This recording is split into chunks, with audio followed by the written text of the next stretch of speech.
আল্লাহ আল্লাহ আল্লাহ আল্লাহ আল্লাহ সেই বাগানে আছেন সুরিয়া সেই বাগানে আছেন সুরিয়া দিনের নবী মুস্তাফা জবরা জহদি জহদে মদিনা মাহবা আল্লাহ আল্লাহ আল্লাহ আল্লাহ আল্লাহ আল্লাহ Allah, Allah, Allah, Allah, Allah, Allah, Allah,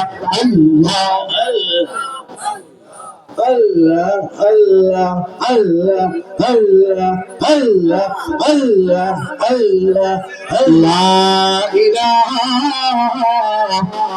illallah, Muhammadur Rasulullah, sallallahu alaihi wasallam.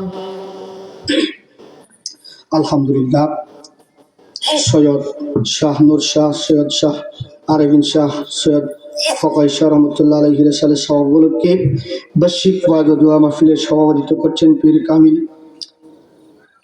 হুজুর আমাদের মাঝে নাই। আল্লাহ যেন হুজুরের কবরকে জান্নাতের বাগান বানায় দেন, সকলে বলুন আমিন।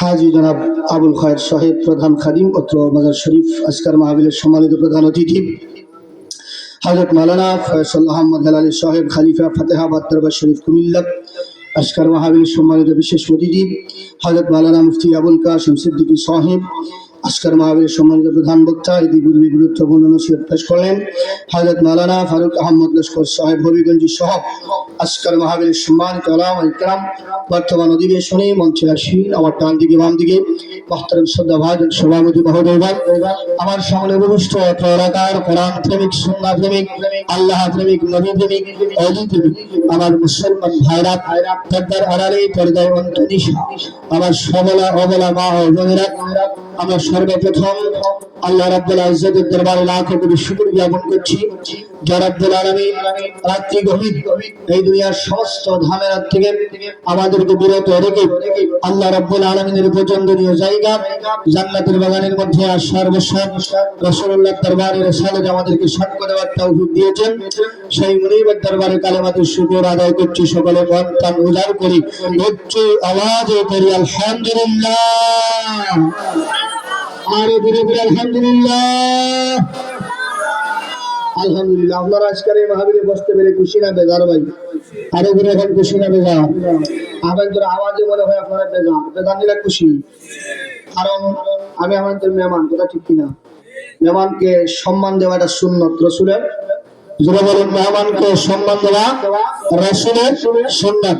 আমি আশা করবো যে এই ভাইয়েরা দাঁড়াই আসেন এই যে সামনে, একটু বসলে কষ্ট করে ভালো হয়। আসেন, যারা দাঁড়াই আসছেন মেহরবানি করে বসেন, কারণ মাহফিলের সৌন্দর্য এই মাহফিলের একটা আদব আসে না নাই? যারা বলেন আসে না নাই?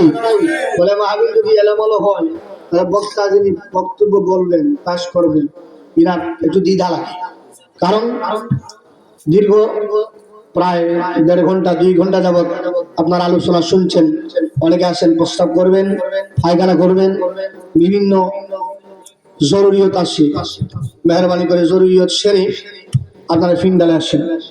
আবারও মুনিবের দরবারে শুকর জ্ঞাপন করি যে রব্বুল আলামিন আমাদেরকে এমন এক নবীর উম্মত হিসাবে দুনিয়ার জমিনে প্রেরণ করেছেন, যেই নবীর উম্মত হওয়ার জন্য আদম সফিউল্লাহ থেকে লাগায়া ঈসা রুহুল্লাহ পর্যন্ত 1 লক্ষ মতান্তরে 2,24,000 নবী রাসূলেরা আল্লাহর দরবারে দরখাস্ত দিয়েছেন, আল্লাহ মুহাম্মদুর রাসূলুল্লাহ উম্মত হিসাবে আমাদেরকে দুনিয়ার জমিনে পাঠান। চিল্লায়া বলুন সুবহানাল্লাহ। বলেন তো সেই নবীর উম্মত হওয়ার জন্য আমাদের কোনো দরখাস্তের প্রয়োজন হয়? বিনা দরখাস্তে আল্লাহ মুহাম্মদুর রাসূলুল্লাহ উম্মত হিসেবে আমাদেরকে দুনিয়ার জমিনে প্রেরণ করেছেন এবং কবুল করেছেন। আবারও মুনিবের দরবারে শুকর জ্ঞাপন করি, ধীরে শুরু করি আলহামদুলিল্লাহ। নারে তাকবীর, নারে তাকবীর, নারে রিসালাত, কোরআন সুন্নাহর আলো, ওলি আল্লাহর আলো। আবারও ধীরে ধীরে আলহামদুলিল্লাহ। আমরা যদিও সংখ্যায় অনেক কম, কিন্তু বলেন তো এই মাহফিলের দাম কম না বেশি? খুব বেশি। কারণ আল্লাহ রাব্বুল আলামিন বলতেছেন এই মুহূর্তে আমরা যেই জায়গায় বসেছি আমরা মনে মনে ভাবতেছি এটা আনপুর শাহর মাজার, অনুপ শাহ, কাবাই শাহর মাজার, আরেফিন শাহর মাজার, মাজারের পার্শ্ব। কিন্তু আল্লাহ বলেন না, আজকে রাত্রির জন্য এই জায়গাটা মাজারের পার্শ্ব না। বলে আল্লাহ তাহলে কি? আল্লাহ রব্বুল আলামিন কোরআনুল কারীমের মধ্যে বলেন এই মাজারের পার্শ্বর জায়গাটা আমি রব্বুল আলামিন ঘোষণা দিলাম, তিলকা হুদুদুল্লাহ, আজকের জন্য এই জায়গাটা আমার জান্নাতের বাগান হয়ে গেল। বলুন সুবহানাল্লাহ। এখন বলেন তো জান্নাতের বাগানে বসতে হলে কপাল লাগে না লাগে না? ভাগ্য লাগে না লাগে না? বলে কপাল খারাপ হইলে জান্নাতের বাগানে বসার সুযোগ হবে? কিয়ামতের মাঠে আমরা যারা জান্নাতের মধ্যে ঢুকবো আমরা ভাগ্য ভালো থাকবো না খারাপ? আরো করে বলুন, বালা না খারাপ? বলে বালা খারাপ কপাল নিয়া, খারাপ ভাগ্য নিয়ে কখন আল্লাহ জান্নাতে প্রবেশ করা সম্ভব হবে না।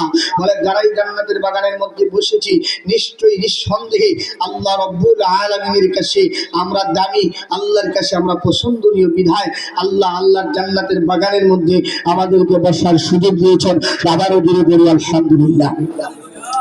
আমি আজকে আলোচনা করব এই পৃথিবীর জমিনের মধ্যে এক সময় যখন রাসূল করিম সাল্লাল্লাহু আলাইহি ওয়াসাল্লাম প্রাক আরবের তৎকালীন সময়ে লা ইলাহা ইল্লাল্লাহ কালেমার দাওয়াত মানুষদের কাছে পৌঁছাইতেন মক্কা নগরীতে।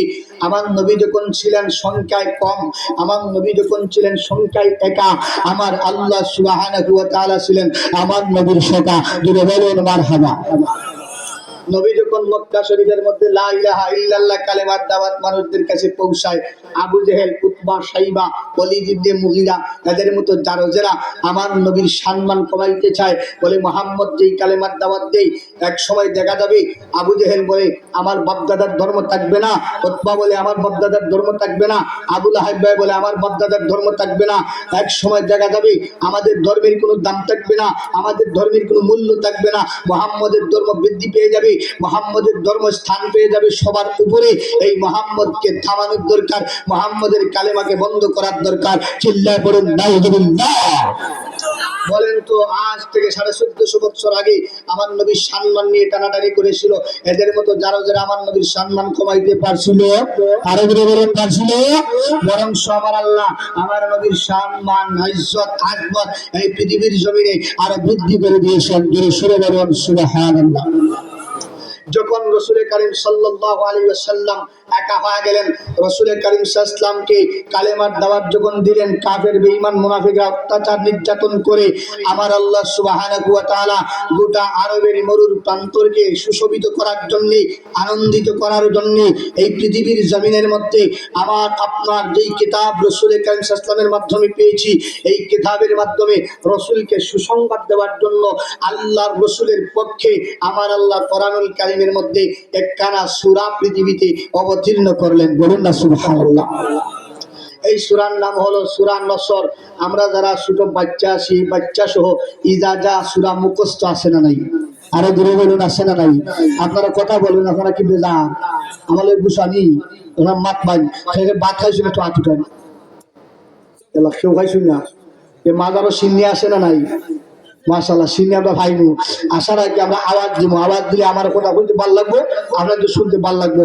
বলেন তো এই পৃথিবীর জমিনের মধ্যে আল্লাহর কোরআনুল কারীমের মধ্যে যেই সূরা আছে, সূরা নসর, ইজাজা, এটা আমাদের সকলের মুখস্থ আছে না নাই? আছে। এই সূরা আল্লাহ কোন কারণে নাযিল করলেন এবং কি জন্য নাযিল করলেন? আল্লাহ সর্বপ্রথম বলতেছেন ইযা জা আনাসরুল্লাহি ওয়াল ফাত, যখন আমার পক্ষ থেকে রাসূলকে বিজয় দিব, মক্কা শরীফকে বিজয় দিব, কালেমাকে বিজয় দিব, ইসলামকে বিজয় দিব। একবার উচ্চ আওয়াজে বলুন তো বিজয় দেওয়ার মালিক কে?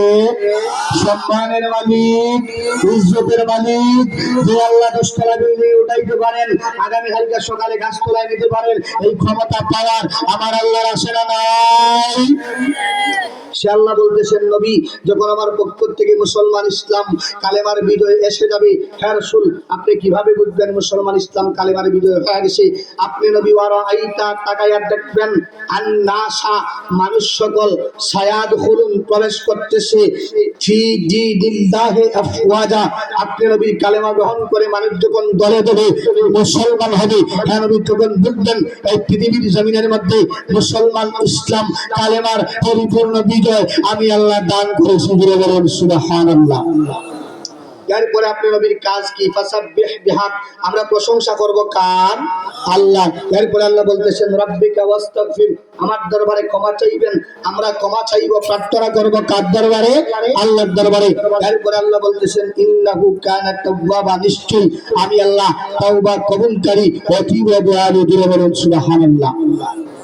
এখন এই সূরা আল্লাহ যে পৃথিবীতে নাযিল করলেন, এই সূরা নাযিল করার পিছনে আল্লাহর একটা উদ্দেশ্য, একটা কারণ আছে না নাই? আরো করে বলুন, আছে না নাই?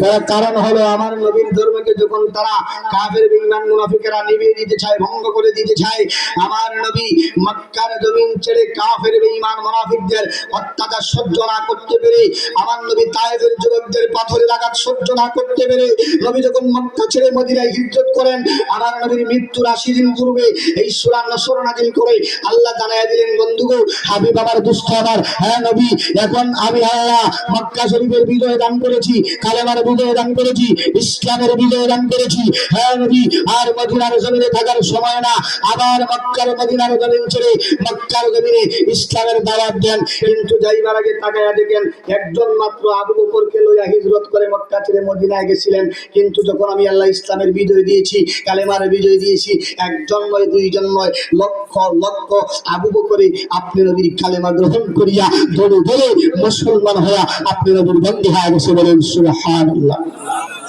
আমার আল্লাহ জানেন ইয়া রাসূলুল্লাহ, ইয়া হাবিবাল্লাহ, যখন তায়েফের যুবকেরা আপনি নবীর গায়ের মধ্যে পাথর মারে, ইয়া রাসূলুল্লাহ, ইয়া হাবিবাল্লাহ, আমার আল্লাহ জানেন, ও জিবরাইল, আমার বন্ধু নবীর কাছে জিজ্ঞাসা করো, এই তায়েফের যুবকেরা আমার নবীর পাথর মারে, জিবরাইল রে, আমার নবীর জিজ্ঞাসা করো, আমার নবী যদি যায় এই তায়েফের যুবকদেরকে, এই তায়েফের জমিন সহ আমি আল্লাহ চূর্ণ বিচূর্ণ করে এই পৃথিবীর জমিনটা ধ্বংস করে দেব।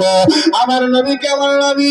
আমার নবী লজ্জা পারা, জিবরাইল আমার আল্লাহকে জানা দাও, ওই তায়েফের যুবকেরা আমি নবীকে পাথর মারবে, এই তায়েফের যুবকেরা আমার পাথর মারতে থাকে, আমি নবীর কোনো কষ্ট হয় না, এই তায়েফের যুবকেরা আমাকে নির্যাতন করে, আমি নবীর কোনো কষ্ট হয় না। আল্লাহ রাব্বুল আলামিনকে জানা দাও, এর বিনিময়ে আমি নবী কোনো প্রতিশোধ চাই না। এদেরকে যদি আল্লাহ ধ্বংস করে দেয়, এই পৃথিবীর জমিনে কালেমা কারা গ্রহণ করবে, এই পৃথিবীর জমিনের মধ্যে তারা আমার দিনকে গ্রহণ করবে। আমি নবী তাদের প্রতি কোনো প্রতিশোধ চাই না, বরঞ্চ আমি নবী তাদেরকে ক্ষমা করে দিয়েছি। বলেন সুবহানাল্লাহ। আমার নবী হলেন ক্ষমা করার নবী। আমার নবী বলেন, জিবরাইল, আমি প্রতিশোধ চাই না, আমি নবী তাদেরকে ক্ষমা করে দিয়েছি, কিন্তু আমি নবী চাই আল্লাহ যেন তাদেরকে দুনিয়ার জমিনে হেদায়াত দান করে। বলুন সুবহানাল্লাহ। আমার নবী যখন তায়েফের যুবকেরা পাথর মারে, নবী মায়ের দেশ ছেড়ে, নবীর জন্মভূমি ত্যাগ করে এই মক্কার জমিন ছেড়ে মদিনার জমিনে হিজরত করলেন। এবার যখন সূরা নসর নাযিল হয়ে যায়, আমার আল্লাহ জানায়া দেন, বন্ধুগণ, আমার বন্ধু, আপনি কাফের বেঈমান মুনাফিকদের অত্যাচার সহ্য না করতে পেরে মদিনায় গিয়েছিলেন, কিন্তু নবী আর মদিনাতে থাকা যাবে না। নবী, আমি আমার কালেমার বিজয় দিয়েছি, মক্কাবাসীকে বিজয় দান করেছি, ইসলামের বিজয় দান করেছি। ইয়া রাসূলুল্লাহ, আবার মক্কার জমিনে ইসলামের দাওয়াত দেন, কিন্তু যাইবার আগে দেখবেন আমি আল্লাহ আপনি নবীকে ভালোবেসে, আমি আল্লাহ আপনি নবীকে মহব্বত করি। কাফের বেঈমানদের দল ছিল ভারী, কিন্তু যখন ইসলামের বিজয় হয়ে গেছে, আমি আল্লাহ আপনি নবীর দলকে ভারী করে দিয়েছি। বলেন সুবহানাল্লাহ। যেই দিন মক্কার বিজয় হয়ে গেল, কালেমার বিজয় হয়ে গেল, ইসলামের বিজয় হয়ে গেল, আমার নবীর তাকায় দেখেন নবীর প্রত্যেকজন সাহাবায়ে কেরাম ইসলামের বিজয়ে খুশি, মুসলমানদের বিজয়ে খুশি। আমার নবীর প্রত্যেকজন সাহাবায়ে কেরামদের চোখে মুখে আনন্দ দেখা যায়, আমার নবীর প্রত্যেকজন সাহাবায়ে কেরামদের চোখে মুখে আনন্দের চাপ দেখা যায়। আমার নবী জিজ্ঞাসা করেন, সাহাবীরা রে, আমি নবী তো তোমাদেরকে অন্যদিন এত আনন্দ দেখাতে দেখি না, আমার সাহাবীরা আমি নবী তো তোমাদেরকে এতদিন এত খুশি হইতে দেখি যাবে, আজকে তোমরা কোন কারণে আনন্দিত হয়ে গেলা, আজকে তোমরা কোন কারণে খুশি হয়ে গেলা? সাহাবায়ে কেরাম কয় ইয়া রাসূলুল্লাহ, ইয়া হাবিবাল্লাহ, নবী অন্যদিন আমরা এত আনন্দিত হতে দেখি নাই, অন্যদিন আমাদেরকে আনন্দিত হতে দেখেন নাই। কারণ হলো অন্যদিন কালেমার বিজয় আসে না, অন্যদিন গোপনে আল্লাহরে ডাকা লাগতো, অন্যদিন গোপনে নামাজ পড়া লাগতো, অন্যদিন গোপনে জিকির করা লাগতো। কিন্তু নবী যেই মুহূর্তে আল্লাহ সূরা নসর পৃথিবীতে নাযিল করে দিলেন, আমরা বুঝে গেলাম এই পৃথিবীতে মক্কার বিজয় হয়ে গেছে, মুসলমানদের বিজয় হয়ে গেছে, ইসলামের বিজয় হয়ে গেছে। নবী আর গোপনে আল্লাহকে ডাকা লাগে না, এখন প্রকাশ্যে আল্লাহরে আল্লাহ বলে ডাক দেওয়া যায়, প্রকাশ্যে আল্লাহকে সিজদা করা যায়। এই পৃথিবীর জমিনে মক্কার বিজয় হয়ে গেছে, কালেমার বিজয় হয়ে গেছে। এই মক্কা কালেমা ইসলামের বিজয়ের কারণে আমরা প্রত্যেকজন সাহাবায়ে কেরাম আনন্দিত হয়ে গেছি। ধীরে ধীরে বলুন না সুবহানাল্লাহ। মদিনা মদিনা আশিক মুমিনের ঠিকানা, বলুন মদিনা মদিনা আশিক মুমিনের ঠিকানা, বলুন মদিনা মুমিনের ঠিকানা। মদিনা মদিনা আশিক মুমিনের ঠিকানা, বলুন মদিনা মদিনা আশিক মুমিনের ঠিকানা। বাইরে দিদার চাইয়া কাটি আমরা, দিদার চাইয়া আমরা, দিদার ছায়া কাটি আমরা, হইয়া নবীর দিওয়ানা। মদিনা মদিনা আশিক মুমিনের ঠিকানা, বলুন মদিনা মদিনা মিনের ঠিকানা, বলুন মদিনা মদিনা আশিক মুমিনের ঠিকানা। দাদা দিদার চাইয়া কাঁদো তোমরা, দিদার চাইয়া কাঁদো তোমরা, হয় না নবীর দিওয়ানা। মদিনা মদিনা আশিক মুমিনের ঠিকানা, বলুন মদিনা মদিনা মুমিনের ঠিকানা, বলুন মদিনা মদিনা। কালো হাবশি বেলালে ভালোবাসলো ওই পাগলে, ওরে ইসলামের প্রথম মুয়াজ্জিন, ইসলামের প্রথম মুয়াজ্জিন বানাইলেন রাব্বানা। মদিনা মদিনা আশিক মুমিনের ঠিকানা, বলুন মদিনা মদিনা মুমিনের ঠিকানা। বাইরে দিদার চাইয়া কাটি আমরা, দিদার চাইয়া আমরা, দিদার চাইয়া কাটি আমরা, হইয়া নবীর দিওয়ানা। মদিনা আশিক মাশাআল্লাহ, মদিনা মদিনা আশিক জালাল তুম সয়বতের ৭৫ বার দেখল নবীজি, ওরে এত পারবে কি যাও নবী, এত পারবে কি যাও নবী, পৃথিবী তাহার হলো না।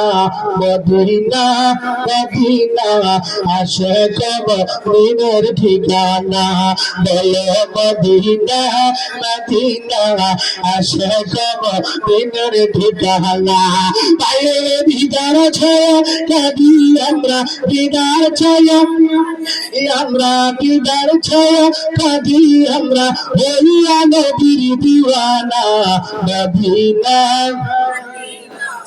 আশিক কাহানা, বলুন মদিনা মদিনা আশিক মুমিনের ঠিকানা।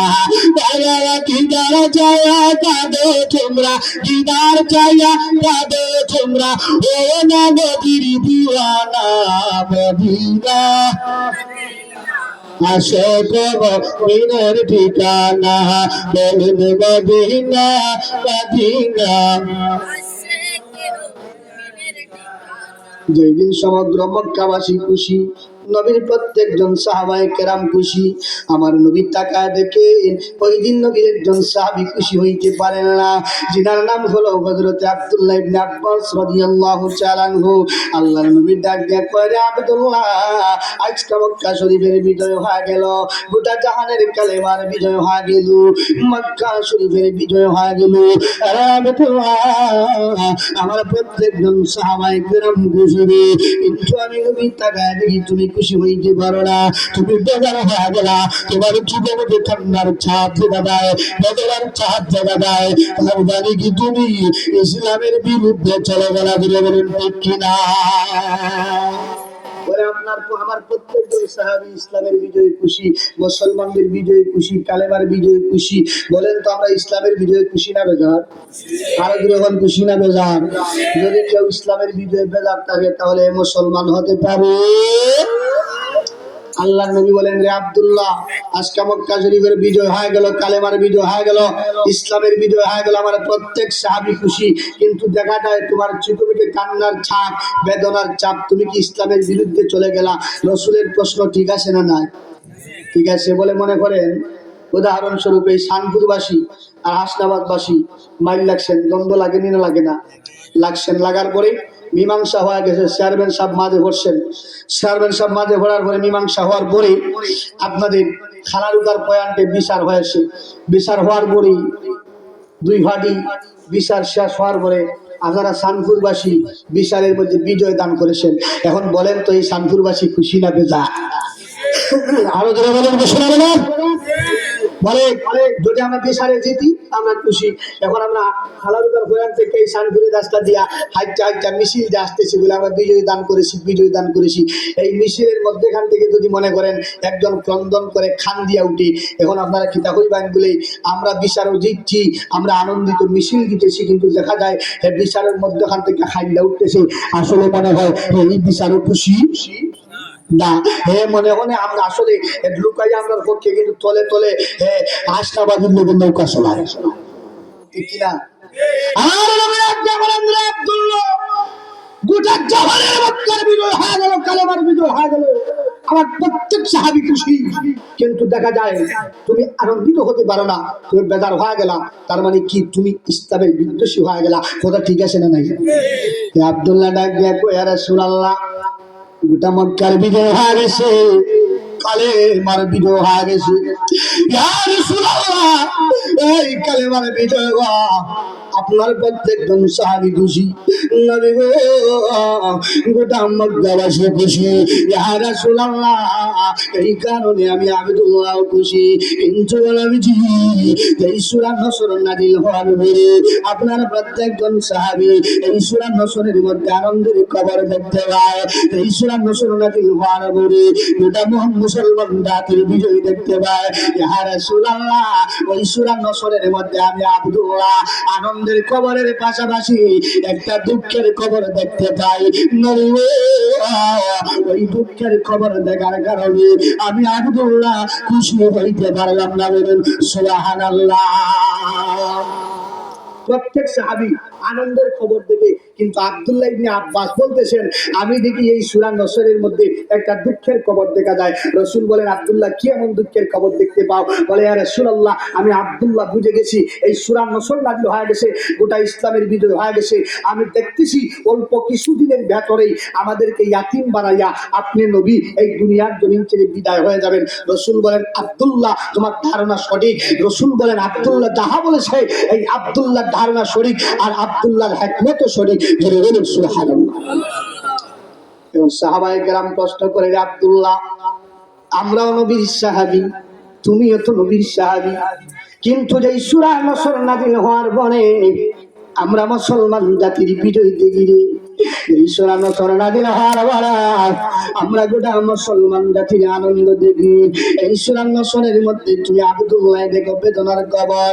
আব্দুল্লাহ, ও আব্দুল্লাহ, আমরা জানতে চাই তুমি আমাদের চাইতে কোরআনুল কারীমের মর্ম কথা বেশি বুঝো। আব্দুল্লাহ, আমরা জানতে চাই বেশি বোঝার পিছনে কারণ কি? আব্দুল্লাহ ডাকিয়া কয়, রে নবীর সাহাবীরা, আমি যে সূরা নসরের মধ্যে দেখতেছি এমন হয় আল্লাহর কোরআনুল কারীমের সূরাতুল ফাতিহা থেকে লাগায়া সূরা নাস পর্যন্ত 30 পারা কোরআনুল কারীমের হিকমত আমার আল্লাহ আমি আব্দুল্লাহর সিনার মধ্যে তোমাদের চাইতে বেশি ঢুকাইয়া দিয়েছেন বলেন সুবহানাল্লাহ। এরা প্রশ্ন করে আব্দুল্লাহ আমরাও নবীর সাহাবী তুমিও নবীর সাহাবী তোমার মধ্যে কোরআনুল কারীমের হিকমত বেশি মুজিজা বেশি কারণ কি? আব্দুল্লাহ ডাক দিয়া কয় কারণ হলো একটা আমার নবী আমার জন্য মুনাজাত করেছিলেন আমার নবীর মুনাজাতের বদৌলতে আমার আল্লাহ এই কোরআনুল কারীমের হিকমতটা তোমাদের চাইতে বেশি আমি আব্দুল্লাহর সিনার মধ্যে ঢুকা দিয়েছেন বলেন সুবহানাল্লাহ। আমার নবী হলেন দাওয়াতুন মুস্তাজাবা জীবনের ঠিক কিনা বলেন তো? আমরা জীবনে কত নামাজ পড়ছি কত রোজা রাখছি কত হজ করছি কত যাকাত করছি কত আল্লাহর দরবারে মুনাজাত করছি একটা দোয়া আল্লাহর দরবারে কবুল হয়েছে এই পৃথিবীর কোনো মানুষের ক্ষমতা আসেনি গ্যারান্টি দেওয়া আরো জোরে বলুন ক্ষমতা নাই।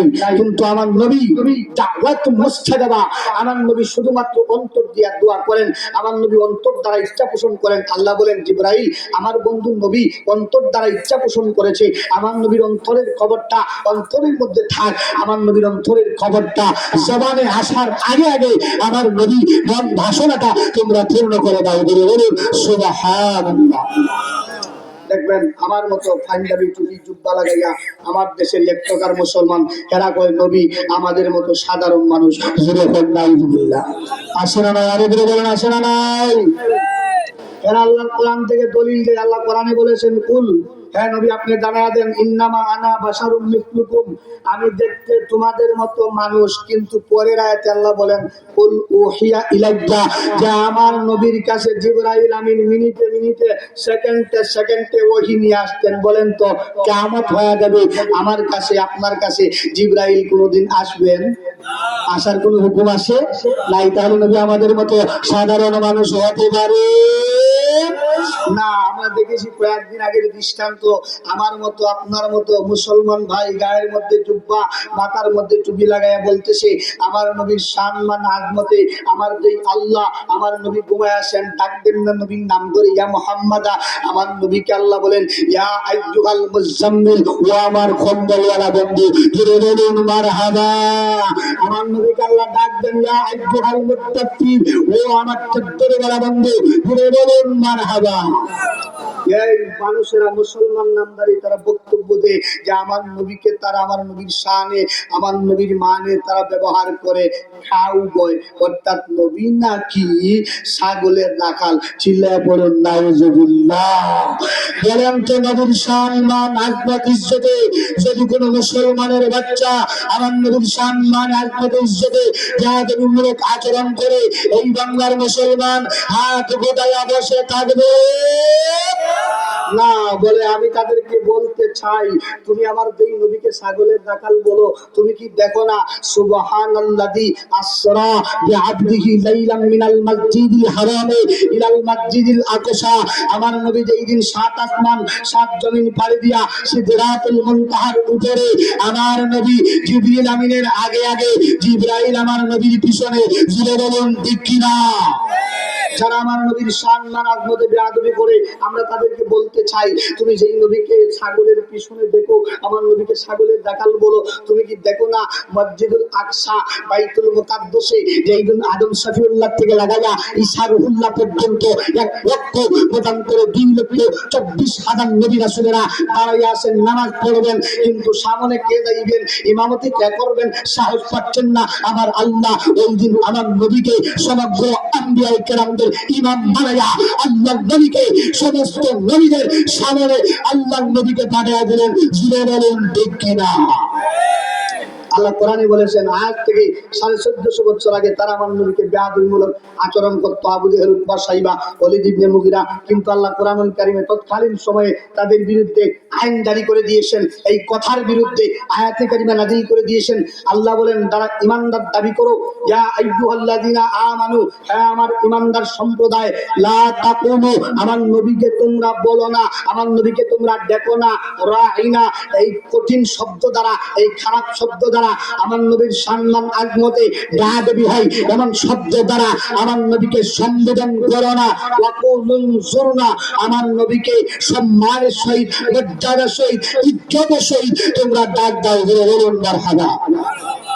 এদের বিরুদ্ধে আরো আয়াত নাযিল করেন আল্লাহ, ইন্নাল্লাযীনা, আল্লাহ বলেন নিশ্চয়ই যারা ইউযুনাল্লাহ, আমি আল্লাহর কষ্ট দেয়, ওয়া রাসূলা, আমার নবীকে কষ্ট দেয়, আমি আল্লাহ তাদের বিরুদ্ধে আইন নাযিল করলাম, লাআনাকুমুল্লাহ, আমার পক্ষ থেকে লানাত, ফিদ দুনিয়া, দুনিয়াতে, ওয়াল আখিরা, এবং আখিরাতে।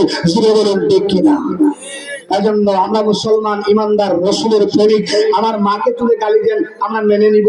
আমার বাবাকে তুলে দেন, মুসলমান মেনে নিবে। আমার বংশ তুলে গালি দেন, মুসলমান মেনে নিবে।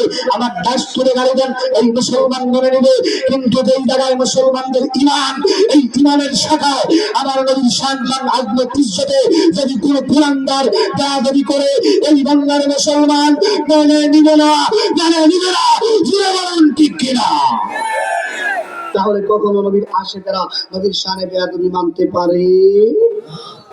সেই নবী, যেই নবীর সম্মান আজমত, আব্দুল্লাহ ইবনে আব্বাস বলতেছেন, আমার নবীর দোয়ার কারণে আমার আল্লাহ, আমি আব্দুল্লাহর সিনার মধ্যে 30 পারা কোরআনুল কারীমের হিকমত ঢুকায় দিয়েছেন। বলেন তো নবীর দোয়ার দাম আসে না নাই? আরো দূরে ওখানে আসে না নাই? এখন এরা প্রশ্ন করে, আরে আব্দুল্লাহ, আলোচনা চলতনি বাইরে মনে হচ্ছে, চলতনি ইনশাল্লাহ, মাশাআল্লাহ। এই আব্দুল্লাহ বলেন, একদিনের দোয়া, তোমাদের জন্য রসুল দোয়া করেছেন, আমার জন্য দোয়া করেছেন, তবে একদিনের রসুলের দোয়া আল্লাহর কাছে বেশি পছন্দ হয়, আসে বেশি আল্লাহর কাছে গ্রহণযোগ্য হয় আসে। তারা জানতে চায়, রে আব্দুল্লাহ, আমরা জানতে চাই কোন দিন তোমার জন্য নবী মন খুলে দোয়া করলেন, আর যেই দোয়ার বদৌলতি আল্লাহর কোরআনুল কারীমের 30 পারার হিকমত হাকিকত তোমার সিনা আল্লাহ ঢুকায় দিলেন। আব্দুল্লাহ ইবনে আব্বাস বলেন, একদিন মক্কার জমিন ছেড়ে 40 জনের কাফেলা করে সুদূর ইয়ামেনের দিকে ব্যবসার জন্য আমরা রওনা দিলাম। সাথে রাসূল ছিলেন, আমি আব্দুল্লাহ কাফেলার মধ্যে ছিলাম।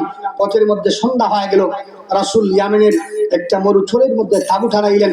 এশার নামাজের সময় হয়ে গেল। এখন বলেন তো, মরুভূমির মধ্যে পানি আসেনি? নাই। জোরে বলেন, বালি আর বালি। আব্দুল্লাহ বলেন, আমার নবী যেই দিন পানি তালাশ করলেন, কিন্তু মরুভূমির মধ্যে তো পানি পাওয়া যায় না। 40 জনের কাফেলা, কেউ আমার নবীর জন্য পানির ব্যবস্থা করতে পারে না। কিন্তু আমি আব্দুল্লাহ ওই দিন ইয়ামেনের মরুচর ঘুরে ঘুরে আমার নবীর জন্য পানির ব্যবস্থা করলাম। আর আমার আনন্দিত পানি দ্বারা আমার নবী ওযু করে এশারের নামাজ আদায় করলেন। এরপরে নবী তাঁবুর মধ্যে ঘুমায় গেলেন। ঘুমায়া যাওয়ার পরে নবীর সাহাবায়ে কেরাম ঘুমা গেলেন। কিন্তু আমি আব্দুল্লাহ যখন মাথাটা বালিশের মধ্যে লাগাই, আমি আব্দুল্লাহর মাথার মধ্যে ঘুম আসে না, আমার চোখের মধ্যে ঘুম আসে না। আমি আব্দুল্লাহ চিন্তার মধ্যে ভরে গেলাম, কোন সময় জানি রে তাহাজ্জুদের নামাজের সময় হয়ে যায়। আর আমার নবী তাজরত হইয়া ওযু করার আগে পানির তালাশ করে না, কিন্তু আমার নবী তো পানি নেই না। আমার নবী যদি পানি না দেয়, আমার নবীর কষ্ট হয়ে যাবে।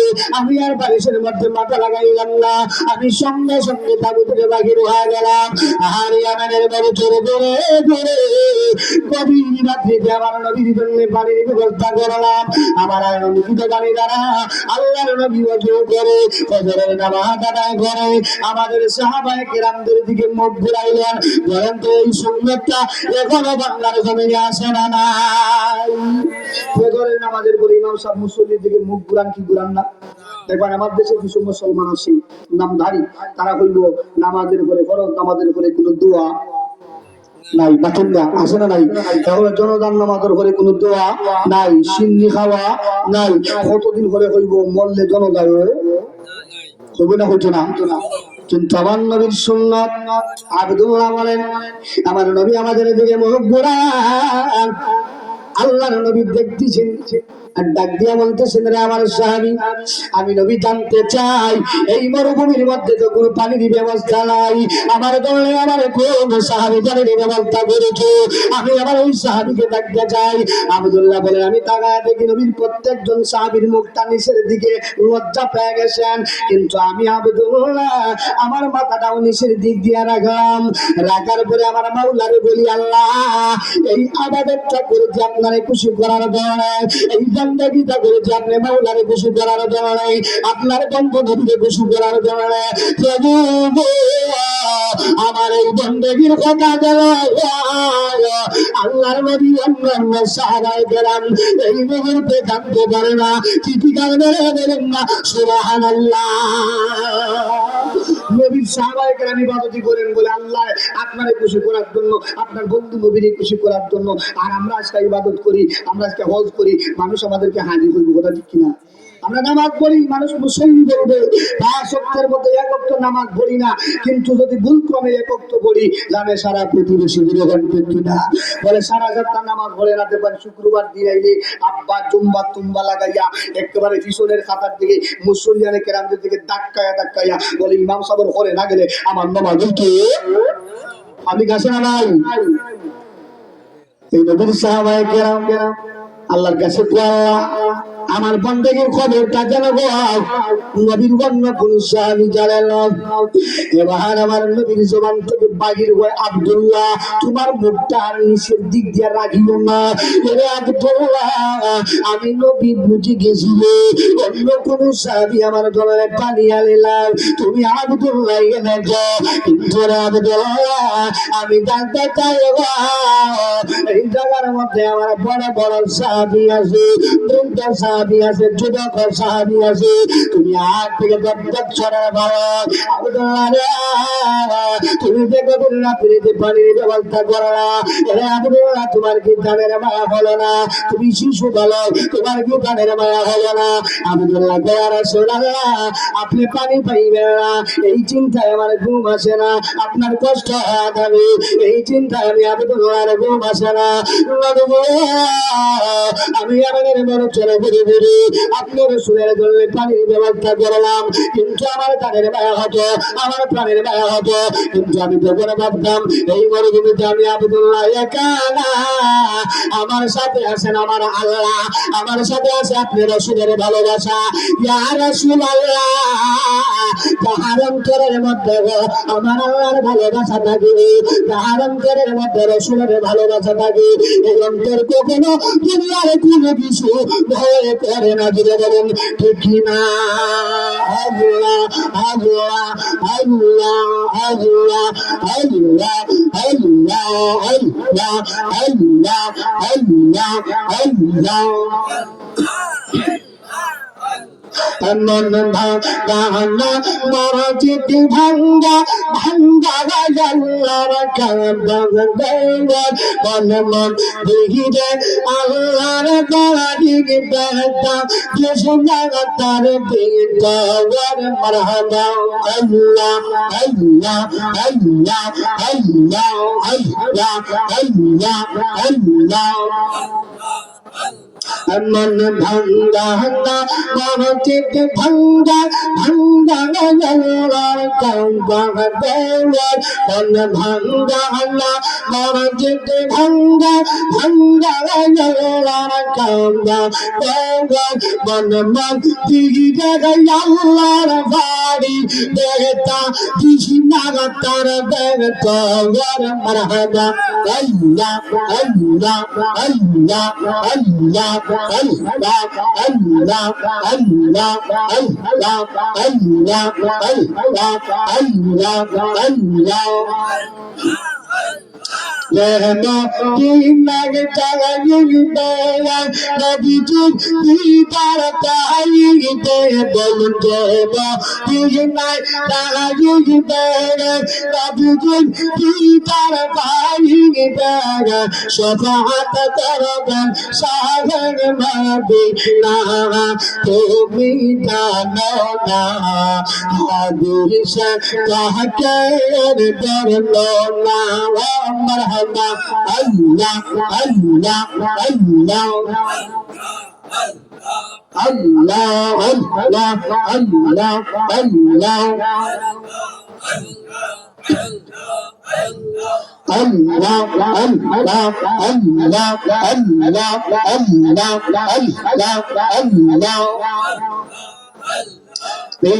চলে খাইতে কে বলে ইউসুফ নবীকে দেখে হাত কেটে চমচের পাইলেন না রে পাইলেন না মা আয়েশা দেখে কয় আমার নবীর যদি দেখা হয় মা আয়েশা দেখে কয় আমার নবীর যদি দেখা হয় কলিজা কাটলে ওঠে রে ভাইবা না ওরে ভাইবা না আগে সেটাকে রে বললো না মারহাবা আল্লাহ আল্লাহ আল্লাহ আল্লাহ আল্লাহ আল্লাহ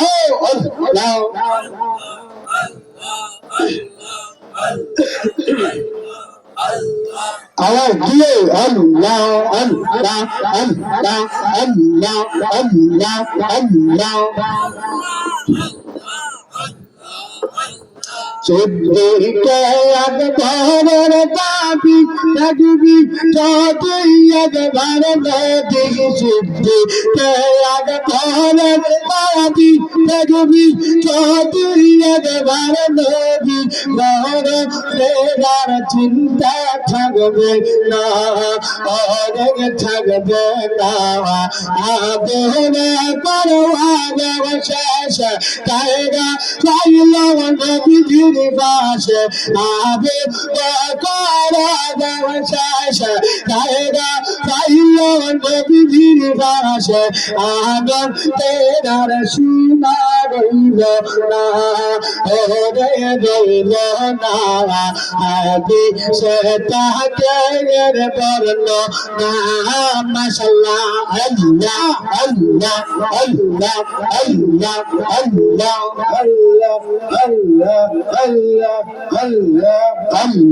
আল্লাহ আল্লাহ আল্লাহ আল্লাহ আল্লাহ আল্লাহ আল্লাহ আল্লাহ পাগল মগন আগবা আর ভাবলিন না তোর হইব দে মগন মারহাবা আল্লাহ আল্লাহ আল্লাহ আল্লাহ আল্লাহ আল্লাহ আল্লাহ আল্লাহ আল্লাহ আল্লাহ আল্লাহ আল্লাহ আল্লাহ আল্লাহ আল্লাহ আল্লাহ আল্লাহ পাগল মগন আগবা আর ভাবলিন না তোর হইব দে মগন মারহাবা আল্লাহ আল্লাহ আল্লাহ আল্লাহ আল্লাহ আল্লাহ তোমার সুন্দর সাথী তুই মহিলা সুন্দর সাথী পাইবি নায়ক জওয়ান পাগল মগন মারহাবা আল্লাহ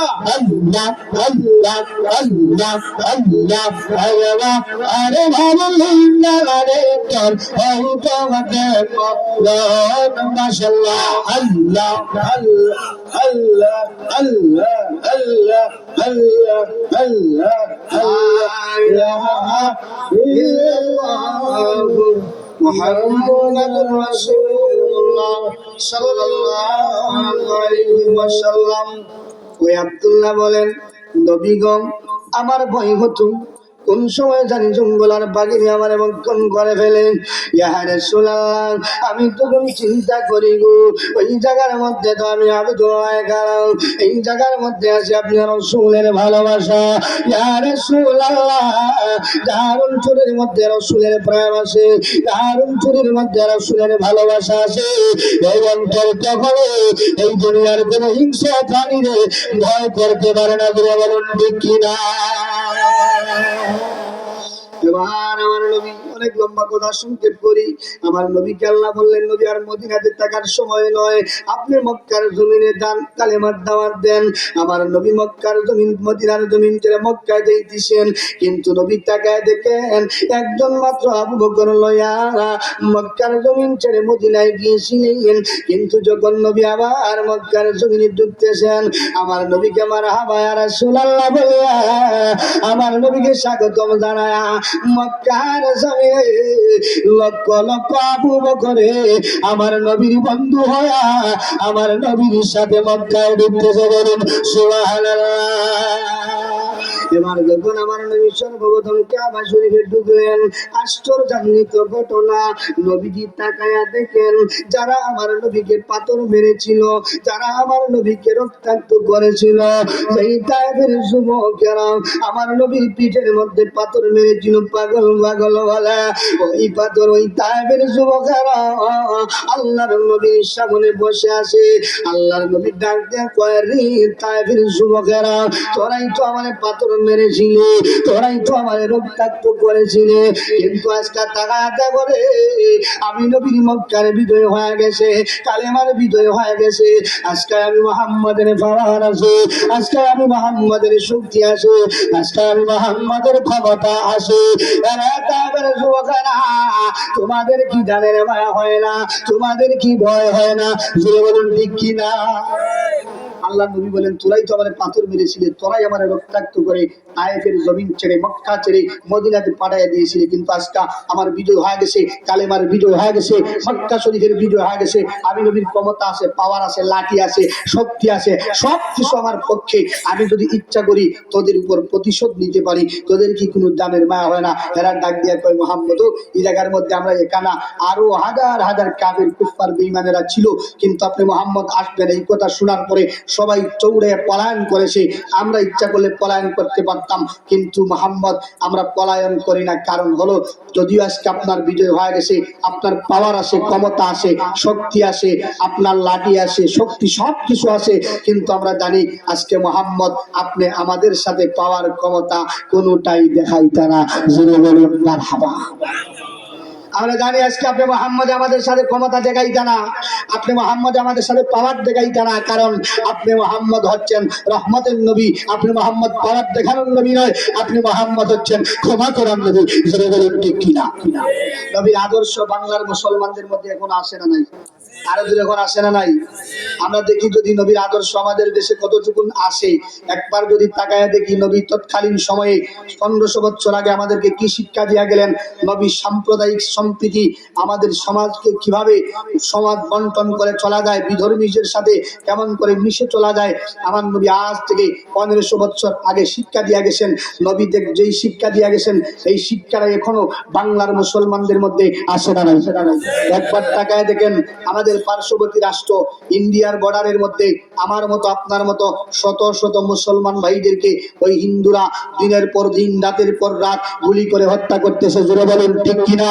আমরা যদি তাকায় দেখি আমাদের পার্শ্ববর্তী রাষ্ট্র মায়ানমারে, ওই মায়ানমারতে গত 2 বছর আগে আমার দেশে রোহিঙ্গারা ঢুকছে কি ঢুকে নাই? জুড়েগণ ঢুকছে কি ঢুকে নাই? বলে শত শত রোহিঙ্গা ঢুকেছে। আমার আপনার মা বোনদের লক্ষ লক্ষ মা বোনদের ইজ্জত ওই মায়ানমারের সীমান্তে তারা লুটে নিয়েছে। জোরে বলুন ঠিক কিনা?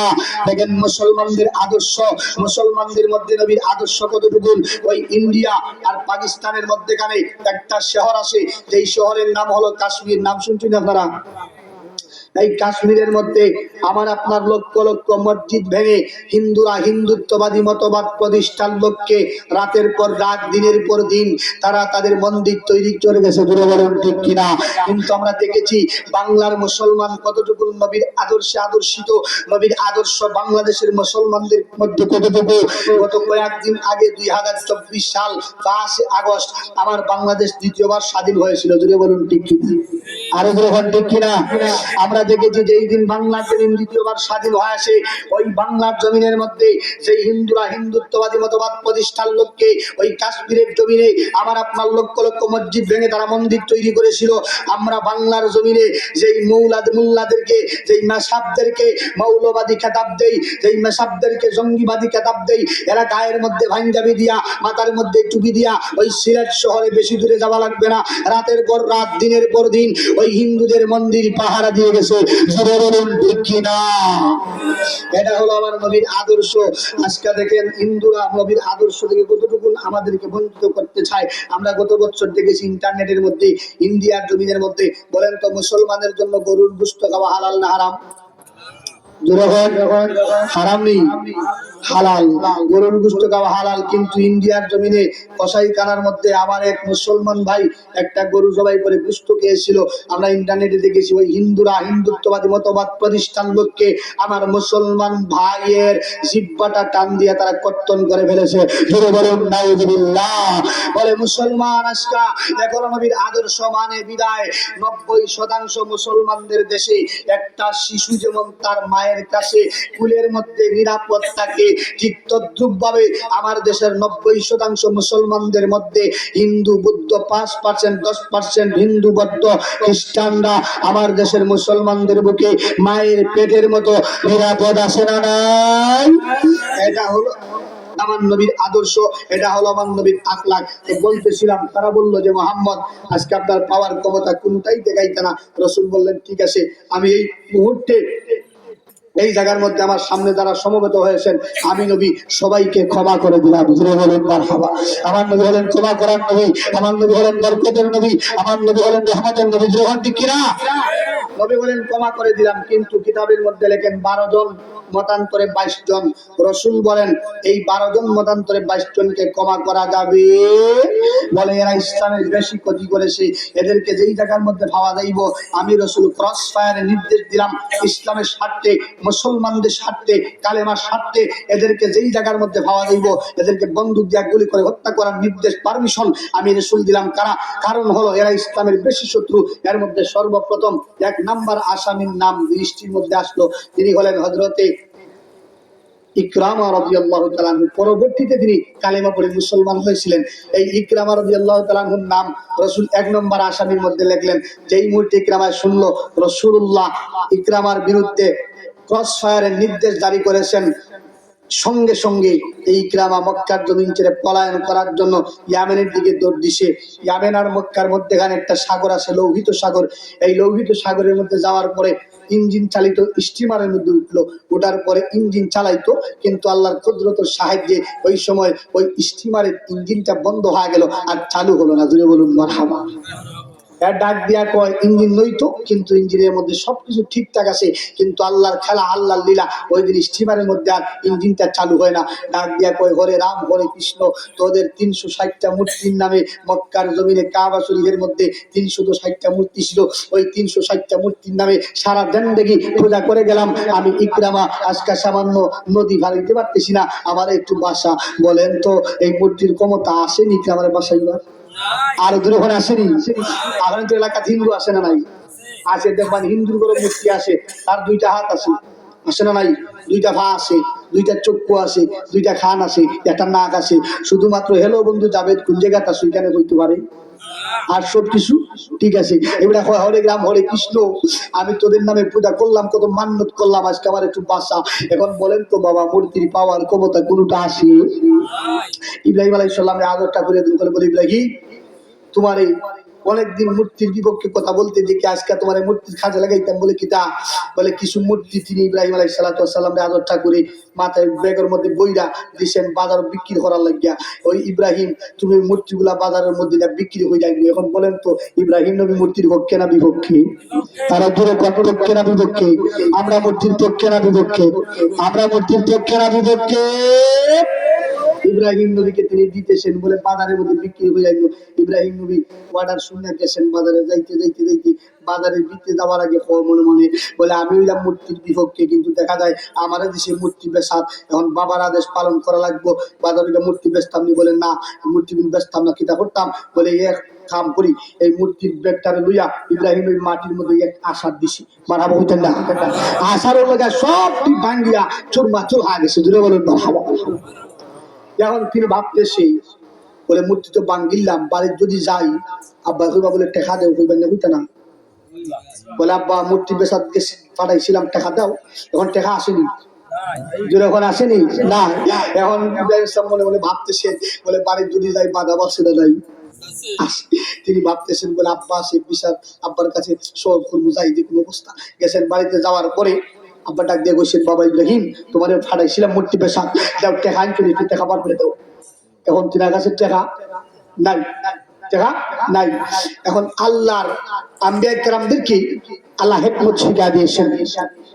সঙ্গে সঙ্গে ইব্রাহিম পয়গম্বর বলতেছে আব্বা আমি মূর্তি লইয়া বাজারে গেছিলাম বিক্রি করা, কিন্তু আশ্চর্যান্বিত ঘটনা, আমি যখন বাজারে ঢুকতাম, ঢুকার আগে আমি তাকাইয়া দেখি এই যে বেগর মাঝে কতটা মূর্তি ঢুকাই দিছিলা, এটা কিতা করছি, এই বেগর বিক্রি এরা টুসা টুসি লাগিয়েছে।